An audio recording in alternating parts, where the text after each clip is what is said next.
ikintu gikomeye cyane kiba mu rusengero dukunze kwibagirwa nuko abo tuhasanze ari abantu natwe ubwacu tuhagiye turi abantu noneho ugasanga rero bya bintu twari dutegereje siko tubisanze uhereye no kuri pasiteri hari umunsi ushobora guhura na pasiteri yabyutse nabi urufatiro rwa expectations ni ukuri menya ukuri Bibiliya iravuga ngo ukuri kuzatubatura menya ukuri ugendere mu kuri wibwize ukuri ngo ni iki cyakwigisha umuntu kukumenya mu by'ukuri beyond your looks and Instagram.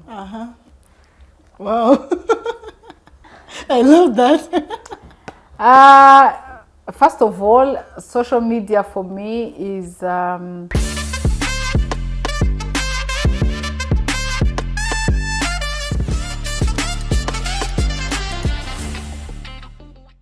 Shalom, beautiful people. Muraho neza. Mbaye ikaze kuri The Grace Not Podcast, a place where faith meets your life and young heart come alive. Uyu munsi tujya kuganira ku ngingo idasanzwe, ingingo ntekereza ko benshi muri twe tujya twibazaho cyane. Managing expectation from church vastly your life. Hariho benshi bajya bavuga uhora mu rusengero cyane cyangwa se uhoza ibintu by'urusengero imbere ntubibagirwa kuri umuntu. Ese koko tubibona gute abantu basanzwe? Ese koko urubyiruko tubibona gute? Mbaye ikaze dusobanukirwe na byose.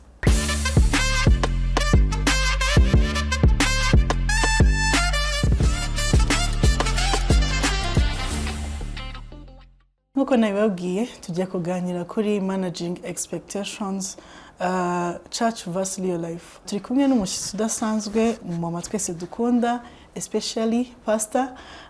Pastor turakwakiriye. Murakoze. Yego. Tugiye kuganira kuri managing expectation ziba muri church vastly your life. Mwadufasha gusobanukirwa expectation mu buzima bw'umukristo ni iki mu busanzwe? Okay, expectations mu buzima bw'umukristo, first of all ijambo expectations ni ijambo ry'icyongereza rivuga ibintu utegerejweho. Ni ijambo risobanura ibintu abantu bo hanze bashobora kuba bagutegerejeho, ariko bishobora no gusobanura ibintu nawe witegerejeho kuko nawe ushobora kwigiraho expectations ubwawe. Expectations rero ziba muri societe, ziba mu buzima bwa buri munsi. Dufite ikintu tuba dutegereje ku muntu, inshuti, dushobora kuba turi inshuti ariko nkakugiraho expectations ko nindwara uzansura, mbigutegerejeho. Ninkora ubukwe uzanyambarira, ninkenera amafaranga uyafite nzayagusaba uyame, urugero.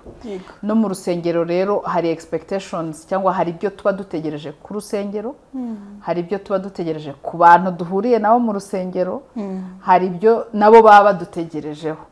Akenshi rero mu rusengero dukunze kugira expectation y'ukumva ko kuko ari ahantu Imana iba, ari ahantu Imana ikorera, tukumva ko ibintu byaho byose bitunganye, ibintu byose biri perfect. Ukajya gusenga uvuga uti hariya niho nzaruhukira, kandi niko kuri niho uruhukira, ariko hari akantu kajya kaducika, dukunze kwibagirwa ko aho hantu turuhukira, aho hantu Imana iri, hari abantu. Hari abantu nabo baje barushye, baremerewe, bafite ibibazo bitandukanye, bashaka kuhakirira, bashaka kuharuhukira, bafite ibibazo bitandukanye, challenges, ibintu byinshi bitandukanye banyuzemo mu buzima. Noneho wenda ibyo turaza kubivugaho nyuma. Iyo badahuje na bya bintu tubategerejeho, badakoze bya bintu tubategerejeho, turahakomerekera, tukababara. Kuko twagiye tuzi ngo aha ni paradiso, isi ndayivuyemo, ngiye mu rusengero kuruhukira mu rusengero. Uhereye kuri pasiteri kugeza ku mukristo usanzwe ni intungane. Twakiriye agakiza, turakizwa, Imana yaraduhinduye, byose bizagenda neza, tuzakorera Imana mu gihe dutegereje ko Yesu aza gufata itorero, hanyuma twigire mu ijuru.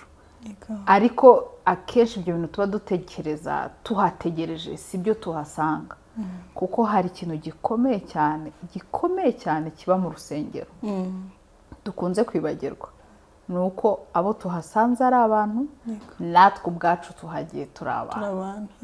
Noneho ugasanga rero bya bintu twari dutegereje siko tubisanze uhereye no kuri pasiteri. Hari umunsi ushobora guhura na pasiteri yabyutse nabi ntagusuhuze cyangwa akakubwira nabi uwo munsi, kuko turi abantu, we are human. Humans make mistakes, humans have errors, humans sin. Ugahura nawe umunsi umwe akagira ikintu avuga cyangwa akora, ukavuga uti na hahandi nari mfite expectation cyangwa nari ntegereje ikintu cyiza, ibintu byiza, nuko bimeze. Abenshi rero kubera guhungabana no kutamenya, hari ubwo bahita bava mu rusengero batewe ati na hahantu ni nk'ibyo nasize hanze. Actually ibyo nasize hanze ni byiza kuruta ibya hahantu.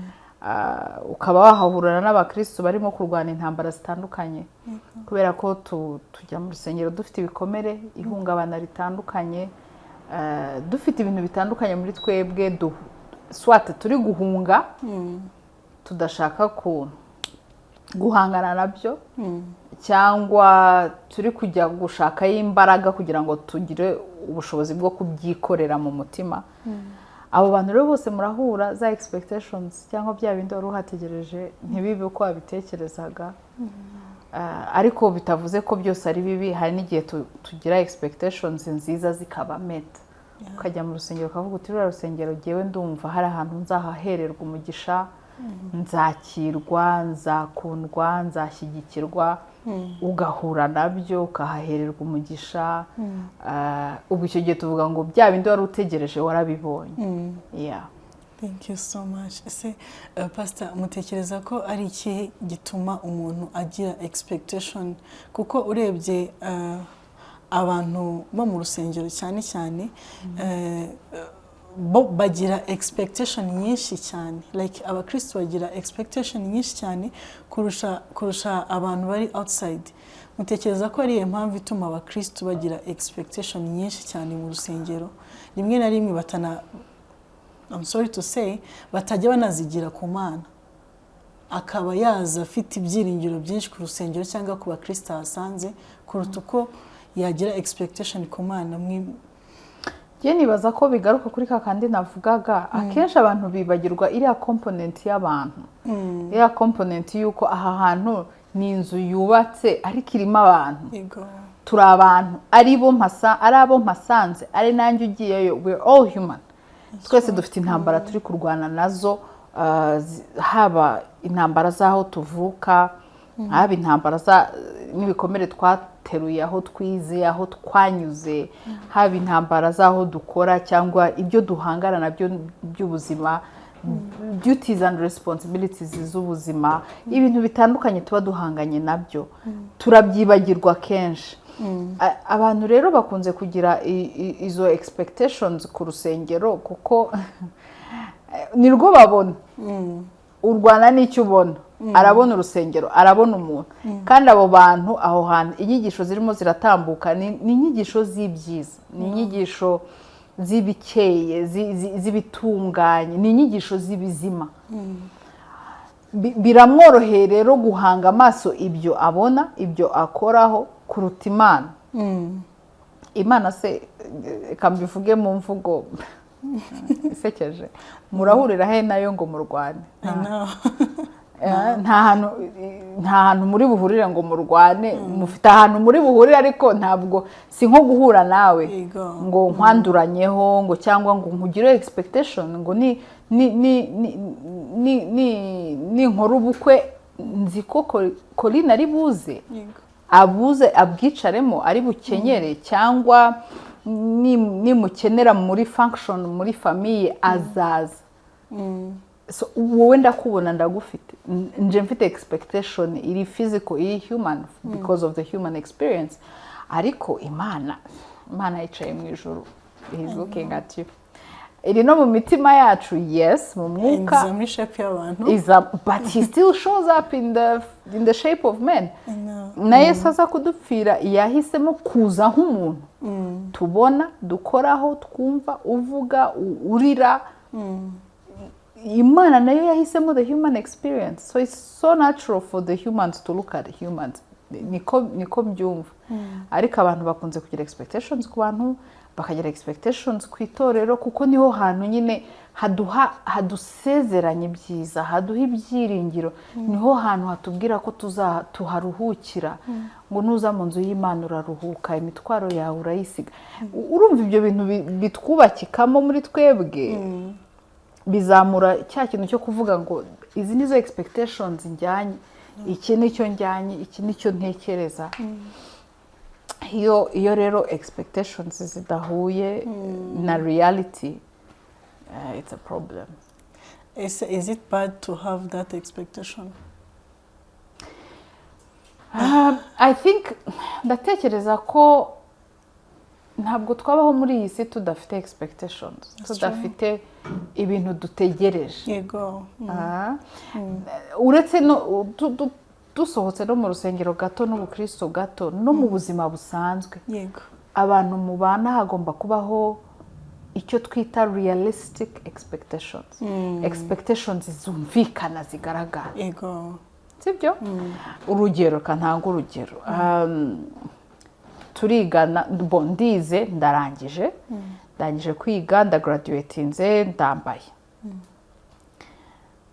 realistic expectations ni izivuga ngo umuryango wanjye n'inshuti zanjye turategura ibirori bijyanye n'amikoro dufite dushobora gukorera muri resitora ahantu ibirori dushobora gukorera muri hoteli ahantu ibirori bijyanye n'amikoro that's realistic ntabwo dufite miliyoni 500 kuri konti zicaye so turishakamo amafaranga Corinne nibwo akijya mu kazi aranwerera basi 20,000 niyo ashoboye realistic so expectation nagira kuri Corinne iravuga iti amaye 20,000 byamfasha amaye 10 byamfasha ariko sinshobora kwicara ngo mvuge ngo Corinne arama miliyoni Jean ame miliyoni Peter ame miliyoni 5 kugira ngo graduation party yanjye nzayikorere Marriott. That's very unrealistic. That's true. Sibyo? So expectations are not a problem. Kugira ibintu dutegereza ku bantu tubana nabo, ku nshuti tubana nazo, ku muryango, no ku ubwacu expectations wakwigiraho.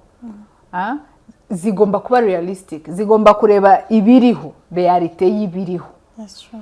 Ariko ikibazo kiba iyo zitangiye kuba unrealistic. Ukicara ukumva ko nujya gukora ubukwe, Corinne azagutwerera 500. Yego. Kandi Corinne akorera 200. Ubwo si 500 arabikurahe. Kandi ugasanga natagutwerera 500 uramwishyiramo. Biraba beef. Urarakarira Corinne ku kintu kiri unrealistic cyangwa kubera ko inshuti zawe ziva mu muryango mwiza bakoze ubukwe bwabereye Jalia kuba tuyi Kigali Jalia is the big spot bo bafite ubushobozi bwo gutwara ubukwe Jalia nawe ukicara ukavuga uti burya nanjye ubukwe buzabera Jalia ariko ntabwo baye realistic ngo uvuga uti famille yanjye ifite ayo mikoro yego kuko burya umuntu ujyana ubukwe Jalia abafite izindi miliyoni kuri konti zituje zizamutunga amezi nyuma y'ubukwe yego nanone hari ubwo bakwishaka ayo mafaranga bakakujyana Jalia ariko reception kava Jalia ujya gutura ahantu udafite rent y'amezi 2 cyangwa amezi 3 yego si realistic no muri church rero hari igihe tuza tukagira unrealistic expectations muri church expectation si ikibazo unrealistic expectation ni ikibazo ukavuga uti burya pastor ni intungane ni indwara zansura ni imbyara zaza kumpemba ni indwara malaria zaza mu bitaro kundeba pastor ashobora kutaza akashobora gukohereza umuntu kuri department akaza kugusura cyangwa senior pastor ashobora kutaza akohereza undi mu pastor akaza kugusura hari nubwo bataza. Does that mean it's a bad church? No. Not necessarily. Bashobora kuba bafite struggle cyangwa bafite ikibazo cya social department ya social itari organize ariko suko bakwanga. Iyo rero uje uzi ngo nurwara pastor mukuru w'itorero azaza kugusura warwaye malaria ntaze bikubera igikomere. Yego. Iyo rero iyo dufite unrealistic expectations ntizibe met cyangwa ntizihure n'ibyo twishyizemo turakomereka. Yego. Kandi ibi rero ntibigarukira ku nsengero gusa, bigarukira no mu rushako, bigarukira imiryango. Natanze urugero rw'umuryango, natanze urugero rwa church, dushobora no kuvuga muri relationship. Ushobora gukundana n'umusore ukicara ufite expectation yuko kuko Brenda Shema niwe ujya ukunda kuvuga ngo Brenda Shema my co-host, niwe ujya uvuga ngo Brenda, ngo Sabrina, twatuzina tw'abana b'abagenzi, kuko boyfriend we cyangwa fiance we yamuguriye imodoka, nawe ukicara ufite expectation yuko umusore mukundana azakugurira imodoka.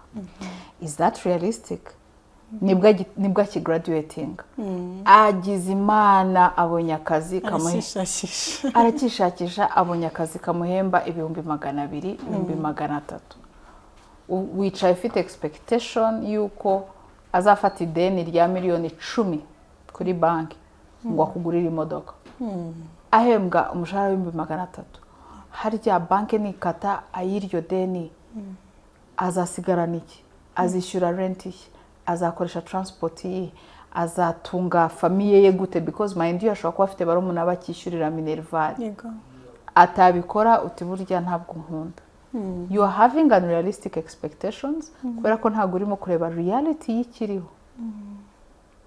Ariko ashobora kuba ari umuntu ufite umutima uri generous, utanga, bakubwira ati sheri ndakishyura murumuna wanjye minerval, ntabwo nafata ideni rya miliyoni 10 ryo kugurira imodoka, ariko Imana nidufasha mu myaka 3-4 tuzaba dufite aho tumaze kugera, nimva ku 300,000 mpembwa wenda ka miliyoni, twagura akamodoka ka miliyoni 4. Yego, yego. Ariko kuko Brenda agenda muri Ravafo, ukumva nawe urashaka Ravafo. So tugira unrealistic expectations mu bintu bitandukanye by'ubuzima. Kandi iyo zitabaye met, iyo bya bintu twishyizemo bitabaye, turakomereka. Oh, that's true. Yeah, numvishe ko abakristo benshi expectinga ntago ari bibi, kujya ahantu cyangwa se no kwiringira byinshi ntago ari bibi. Ikibi ni ugukabya, ikibi ni ukurengera, ikibi ni ukushaka ko biba nk'uko runaka byagenze, nk'uko wabivuze. Umuntu ashimye Imana, aravuga ndashima Imana ko pastor yansuye, ndashima Imana ko yahabaye, ugatuvuga oh hano aba pastor barasurana, nanjye nzareba ko aza kunsura. Ataza bikaba ibibazo. Nk'uko wabivuze rero, pastor nifuza kukubaza niba koko atari ikibazo ari ukurengera, how twabibalancing? Hari akantu nibagiye kuvuga, hari ukugira expectations, hari nubwo zishobora kuba ziri realistic, sibyo zumvikana, realistic zirumvikana, zirareba ibiriho, ariko hari no kumenya kuzivuga. Communicate your expectations. Turi inshuti, ndarwaye, Corinne uzaze kunsura, I expect you to visit me. Nibikunanira kunsura, uzambwire, I will understand. Ariko ntibirangiriraho, wenda after 1 or 2 weeks uzaze kunsura. I'm still expecting something, ariko nanakikubwiye. Yego. You see what I mean? Kuko hari nubwo ushobora kugira realistic expectation, ariko ntuzivuge. Noneho umuntu atazimenya, umuntu akagukomeretsa atabigambiriye, but they didn't know. They didn't know what you're expecting. No mu rusengero, tuvuge no mu rusengero cyangwa no mu buzima busanzwe, kuko expectations tuzigira ahantu hose. Yego. Communicate them. Bivuga uti jewe ibi nibyo ngutegerejeho. Ese birashoboka cyangwa ntibishoboka? Nimba turi inshuti tubana, I expect you to visit me. Ndagusura buri gihe kucyo utansura. Jewe nkazagero nkavuga nti it's up to me to choose. Nkavuga nti Corinne ntabwo afite ntabwo abangukirwa no gusurana, ariko afite ibindi abangukirwamo. Ubwo expectation yuko Corinne azansura nkuko musura ndayikuraho, ariko nshaka handi ngushyiraho izindi expectations, because I know maze kubikubwira 1, 2, 3 Corinne ntabwo nsura, so I have to choose nimba nshaka kugumana as a friend, nimba biri deal breaker, nimba kuwe kutansura biri bwica ubushuti bwacu, cyangwa hari ahandi ubushuti bwacu bwimaterializa cyangwa bu meeting expectations. So icyo ngarukaho ni iki? Wowe ugomba kumenya mbere yuko wiga ku balancinga, ugomba kubanza kumenya ukuri, ukanibwiza ukuri. Ukuri kwibiriho ukanakwibwiza. Ukavuga uti realite iriho ahangaha nuko ndi gutegura ubukwe, ntabwo mfite miliyoni 20 zo gutwika mu munsi umwe. Yego. Ubushobozi mfite ni miliyoni 3. Nibwo bushobozi mfite. Uko niko kuri. Niyo realite ihari. Yego. Uwo turimo gutegura kubana nkabimubwira. Sheri mfite miliyoni 3. Yego. Turakora ubukwe cyangwa tubusunike kugeza tubonye miliyoni 5. Nakubwira ati tubukore, okay tubukore. Ntabwo buri bubere muri garden ahantu y'igitangaza. Turashaka restaurant ahantu tuzakoreramo reception. Tuzajya mu rusengero, turangiza kuva mu rusengero. Tufata imodoka isanzwe, umwe mu bashuti bacu azadutiza imodoka. Kuko dufite budget ya miliyoni 3. Ntituzagaburira abantu buffet.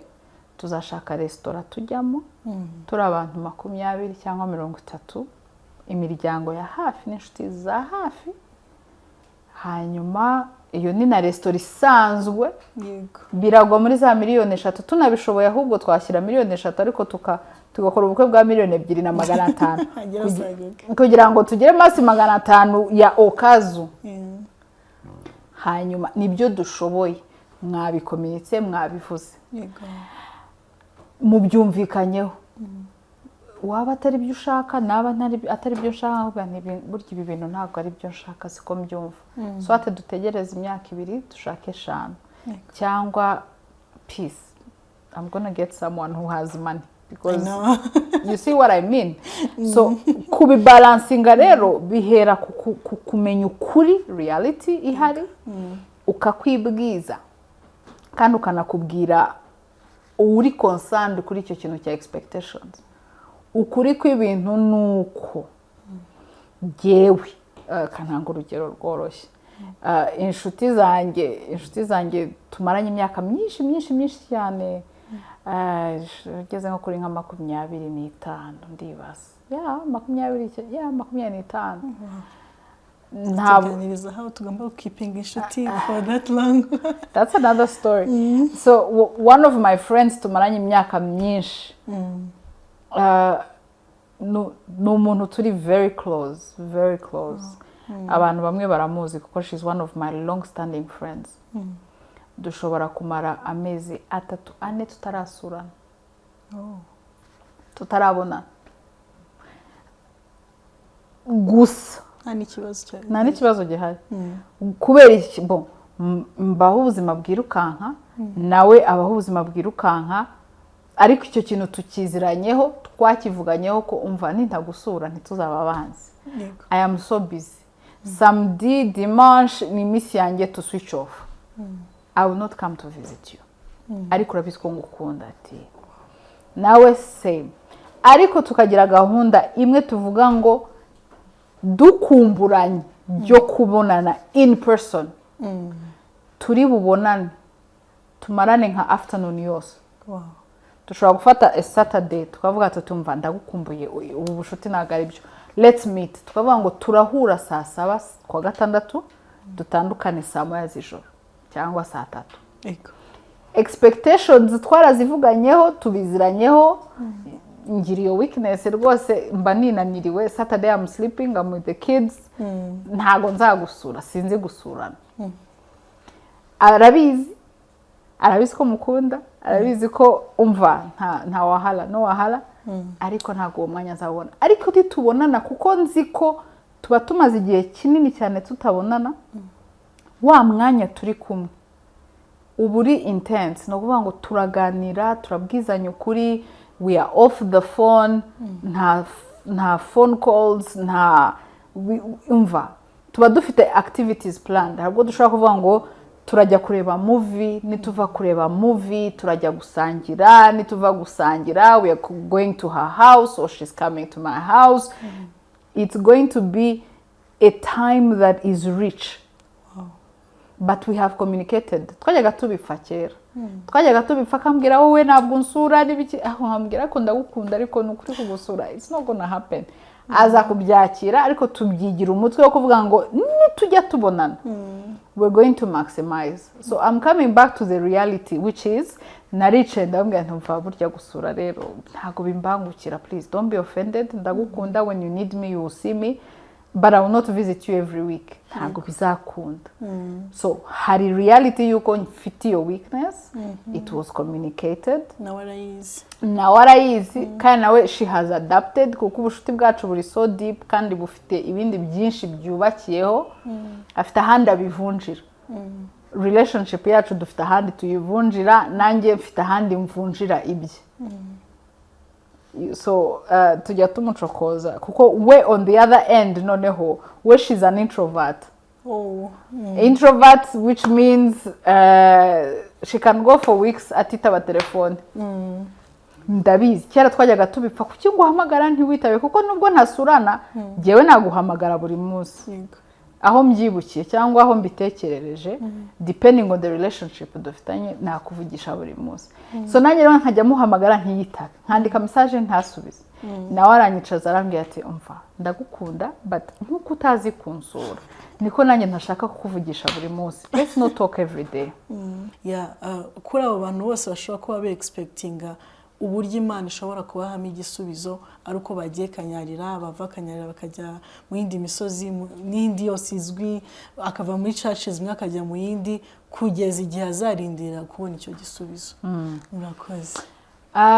Icyambere abakristo bakomerekera mu rusengero, I am sorry. I'm so sorry. I'm so sorry mukomerekera mu rusengero. Twese at some point I think okay bikomere biba bitandukanye, bamwe ni disappointments, let me call it disappointments duhura nazo mu rusengero. Hari n'abakomerekera mu rusengero for real because habaho real abuses, aho umuntu aba misunderstood, aho umuntu aba manipulated, aho umuntu bamuvuga bakamukorera story. I mean there are different things ziba mu rusengero sinshaka kubijyamo, ariko jewe I come back to the main thing. We are human. Urusengero ni ibitaro by'abasazi bafite doze zitandukanye z'ibisazi. Sinshaka kuvuga ibisazi kuko ndi gukerensa ijambo gusara cyangwa mental health issues, ariko ndashaka kubivuga mu rurimi tukumva rutworohe.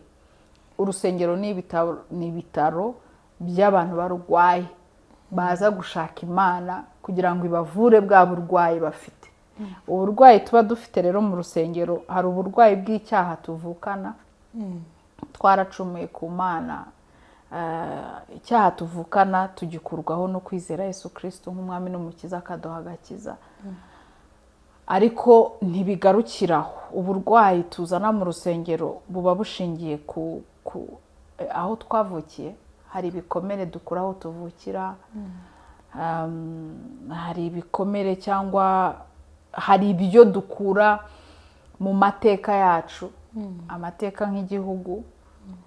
Ubu ngubu nibwo ngenda nsobanukirwa, najyaga numva abayobozi bavuga ngo amateka y'igihugu cyacu, nkavuga ko amateka kumva jenoside amateka, ariko ubu ngubu ubwo ngenda nkura nibwo ngenda mbona ingaruka z'amateka y'igihugu cyacu ku buzima bwacu bwa buri munsi muri societe, haba amateka ajyanye na jenoside, aya mbere ya jenoside, aya nyuma ya jenoside, uko ababyeyi bacu babayeho, uko batureze, uko twakuze, ibyo twagiye dufata hano na hariya, imibereho itandukanye. Ibyo bintu byose bigenda bigira ibintu bidusigamo. None ibyo bintu twese tukabizana tukaza mu rusengero ngo banza urebe nk'iyo safuriya, banza urebe nk'iyo safuriya n'agatogo. So abantu bakomerekera mu rusengero rero, ikintu cya mbere nababwira nuko ni urusengero, yego Imana irahatuye, yego Imana irahadukiriza, yego Imana iraduhindura, ariko abantu muhurirayo nabo bose bararwaye mu buryo bumwe cyangwa ubundi. kandi barwaye ibintu bijyanye n'ahantu hatandukanye, aho bavuka, amateka y'igihugu cyabo cyangwa y'iki gihugu cyangwa aho baturuka, ibyo bahuye nabyo mu buzima busanzwe, imyigire yabo, ubukene burakomeretsa, ubuzima bw'ubukene babayemo, ubuzima bw'imiryango banyuzemo. Hari n'abantu bakomerekera mu kazi, ugakorana n'abantu bakaguheza umwuka mu kazi bikagukomeretsa. Ibyo bintu byose umuntu arabizana no mu rusengero. So ikintu nabwira abo bantu ni ugusaba ngo Imana ibomore imitima, n'abatarahakomerekera babe conscious, bamenye ngo aha hantu ushobora kuhahurira n'abantu bafite ibibazo bitandukanye, ndagomba kwirinda amaraso ye ntantarukeho. Hari umuntu wambwiye ngo depression ni nko kuvirirana amaraso ahantu hose wicaye ukagenda uhasiga amaraso. Ushobora kuba utabizi kuri kuhasiga amaraso ariko uri kuhasiga amaraso. Abantu bababaye basiga amaraso, basiga ibimenyetso byo kubabara kwaba ahantu hatandukanye banyuze. Rero no mu rusengero, kuko icyo kintu nakivuze, bya bintu tuzana hari ibimenyetso byabyo tuhasiga. Wowe nk'umukristo ufite inshingano zo kumenya icyakujyanye mu rusengero. Wagiye gushaka Imana, wagiye kumenya Imana, wagiye kwigishwa Imana, ariko uri buhahurire n'abantu bari gutarutsa amaraso. Hari abari muri shirije, hari abantu bari kubagwa mu rusengero, Imana iri kubaga, iri kudiringa n'ibintu bitandukanye mu buzima bwabo. Hari abari muri serumu, hari abameze nk'abasazi batari soba, hari ibintu byinshi. Wowe rero ugomba kuba conscious yuko ndahahura n'ingeri zitandukanye, kandi aba bantu nubwo tuvukana mu mwuka, turi umubiri wa Kristo, ako ntiduhuje amaraso, ntabwo twakoze kimwe, ntabwo dufite same human experiences, same life experiences. Ntibazumva ibintu nk'uko mbyumva, ntibazabibona uko mbibona. Ni gute ndi bubane n'aba bantu batankomerekeje ariko nanjye ntabakomerekeje, kuko nawe ushobora kubura ikibazo. Hari ubwo natwe tuba turi ikibazo, ariko no one can tell us the truth. Ntihagire umuntu wakubwiza ukuri ati you are a problem in this church. Ahubwo bakajya bakuganira, ugasanga induru zihari uzifitemo ukuboko, and no one will tell you. So we have to know ko urusengero ni ahantu tujya kwivuriza. Turi ku miti itandukanye. Hari uri kunywa umuti wo kwihangana, hari uri kunywa umuti wo guca bugufi. Nuhura n'umuntu uri kuri kire yo guca bugufi, azakwisuzugurira neza cyane, bigukomeretse ngo kuri muntu yandebye nabi yansuzuguye. Ari kuri kire yo guca bugufi, Imana iracyari mu Rwanda no gucisha bugufi umutima we. So nawe rega uri kuri kire yawe, nawe hari abo muzahura nawe bavuga bati uriya muntu. So to be open minded on the reality on ground, ko urusengero ni ahantu tujya kugira ngo Imana iducure. Duharanira gusa na Kristo umunsi ku wundi. We haven't reached there just because wakijijwe, ukuzura umwuka, ukaba uvuga indimi, ukaba ufite impano, ukaba uhagarara hari imbere ukabwiriza abantu bakakumirwa, cyangwa ukaririmba abantu bakarira, cyangwa ugahanura bigasohora. It doesn't make you a good person. That's true. Hari iby'umwuka, hari n'iby'umubiri. So iby'umwuka bishobora gukoreka mu mwuka, ariko turi mu rugendo rw'uko ibyo mu mwuka biba materialized no mu mubiri. Nirwo rugendo, niyo ntambara turwana, niko kubamba kamere yacu buri munsi. Nshobora kuba nuzura umwuka, nsemura bigacika, ndi igitangaza, ariko mvuga nabi. Twakwicarana kabiri nkakujomba, ukavuga uti yo, uyu ni wa muntu wari uri mubwiriza hariya. So ariko icyo gihe ndashaka usobanukirwe ko nubwo mfite impano, nubwo mbwiriza, nubwo nkora iki, ndi mu rugamba rwo gutuma kakanwa kavuga ijambo ry'Imana riryoshye, kaniga kuvuga neza mu bantu. Ndi kuri kire yanjye. So to be aware when it's a very rich and deep conversation on its own, tugiye kuvuga ku bikomere byo muri church, ariko to be aware yuko I'm struggling, you're struggling. Let me be gracious to myself and also to you. hanyuma ku bijyanye n'abantu basenga ni byiza gusengera akazi, ni byiza gusengera same na kakano uvuze kuri ko kuba manipulated muri church nabyo nako akagenderaho like kumva ko ugomba guhora ushyize imirimo ukora muri church cyane kuri iyo big ego was an addition yego wendi urakoze cyane ikintu navuga nanone mu rusengero we have to be sober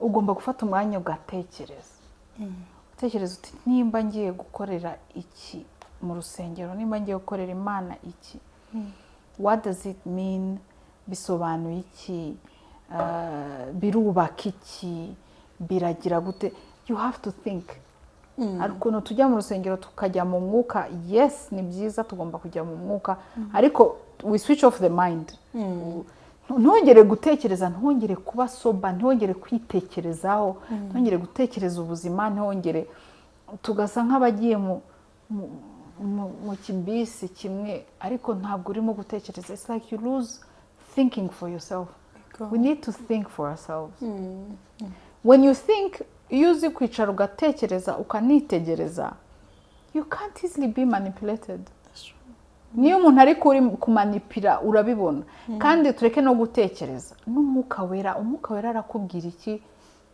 ku bintu Corine avuze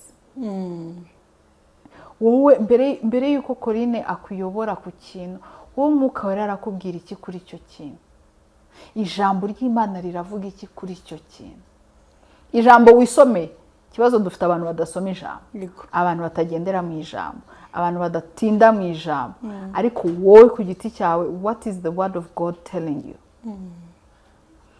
ntabwo wapfa kumenya umuntu ukumanipira especially mu bintu by'umwuka utari soba it's hard to find kuko akenshi tuba turi muri vague anyway ku bijyanye no gusenga abantu bajya zakanyarira no kuri Imana ibaho umugisha ariko icyo navuga ibi ni ibiganiro nka 3 bitandukanye tuzabishakira umwanya gusa gusengera akazi ni kimwe gushaka akazi ni ikindi gusengera akazi ni kimwe kwitegurira akazi ni ikindi gusengera akazi ni kimwe kumenya n'akazi ushoboye ni ikindi so ushobora gusenga Imana ikaguha akazi ariko nikazagusanga mu rusengero wicaye birasaba ko uhaguruka ukandika jeroneri cyangwa ukajya gukomanga cyangwa ukajya kubaza gusengera akazi ushobora gusengera akazi Imana ikaguha akazi ariko bigasaba ko ubanza kwinjira no muri icyo kigo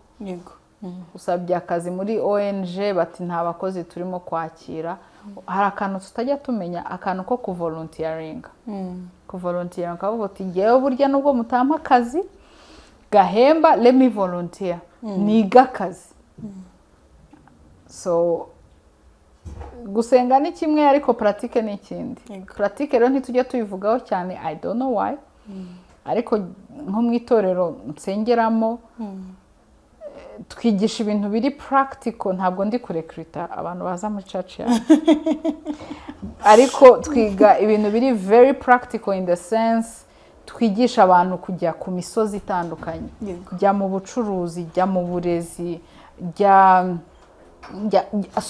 sohoka mu rusengero n'abantu tugira b'abasenzi abo twita abasenzi intercessors bagira ibihe ntago nta muntu uba mu rusengero ntago ntibishoboka ahubwo sinzi ko muri iki gihe tugezemo hari abantu bagitekereza gutya still barahari bashobora gutekereza ko izabasangaho ashobora gutekereza ko ku mugani niyo degree adashobora kuyongeraho ikindi kintu kuko nusengera akazi usengere n'izo qualification umuntu agukeneyeho Pastor Turize Imana iguha umugisha nibaza ko before turangiza wagira icyo ubwira cyane cyane the grace notice for the youth ariko bitabujije ko n'undi muntu ashobora kuyisangaho niwisanze hose koko kuri topic twavugaga expectations za church na real life ugire ubutumwa ugenera abantu urakoze cyane mwakoze kunyakira namwe mukurikiye iki kiganiro mwakoze kugikurikira ubutumwa nasorezaho ku bintu bijyanye mwasanze tuvugaho bya expectations reka tujye ku urufatiro rwa expectations ni ukuri menya ukuri Bibiliya iravuga ngo ukuri kuzatubatura menya ukuri ugendere mu kuri wibwize ukuri ugendere mu kuri uvugishe ukuri uharanire kugira realistic expectations utegereze ku bantu ndetse nawe ubwawe witegerezeho ibintu biri realistic ibintu byumvikana twatinze ku bantu ariko reka nawe nkubwire ngo ushobora kuba wicaye nta kazi ufite nta mashuri wenda menshi wize nta business ufite ariko uti burya uyu mwaka uzarangira ntwara Range Rover. I don't think that's realistic. Twifuza kuzajya tugutumira kenshi nibaza ko urubyiruko ruragukunda ibyo tubona hanze uri umuntu uba iruhande rwacu cyane muzatwemerera cyane hano hari igice tugira twita Vibe for Christ turakubaza ibibazo biri out ninde muntu wahamagaye bwa nyuma ujya kuza ahangaha ntago namuvuga ntago namuvuga a friend of mine nsetse kubera n'ibiganiro twarimo tugirana I was just crazy but it's a friend of mine uba muri diaspora yeah all the conversation we were having yambwiraga atari icyo kiganiro ugiyemo ubundi gahunda zimeze niki kintu cya mbere ukundira abana bawe abana banjye like apart yo kuba abana n'ikintu ureba kiri out ikintu nkundira abana banjye baratandukanye bafite imico itandukanye so mbakundira ibintu bitandukanye umukuru yitwa Cohen ni umunyamahoro cyane I love his peace I love ukuntu atuje uwa kabiri ni Prince is very kind ariko aratuje cyane nawe I love ukuntu ari kind and very serving araserva cyane Keshon is a legend I mean everyone knows Keshon Keshon is the comedian and the entertainment of the house ibyo ni bike mu byo mbakundira because hano dufite akaseke kabamo ibibazo we pick one dakambere cyangwa kanyuma hama ako yitamo rakadusomera dusubize ikibazo kiriho oh wow I was not ready oh wow ngo niki cyakwigisha umuntu kukumenya mu by'ukuri beyond your looks and Instagram wow I love that first of all, social media for me is many things. Ariko one of the main things about how I use social media is business. So, nk'umuntu uba muri comms, muri media, muri content, ibintu posta, ni ibintu mba natekerejeho. Ntabwo ushobora kumenya cyane kuri Instagram, you can't. Ariko umuntu yamenya tubana mu buzima bwa buri munsi. Nkwemereye to get in my life, then you would get to know more. Yeah.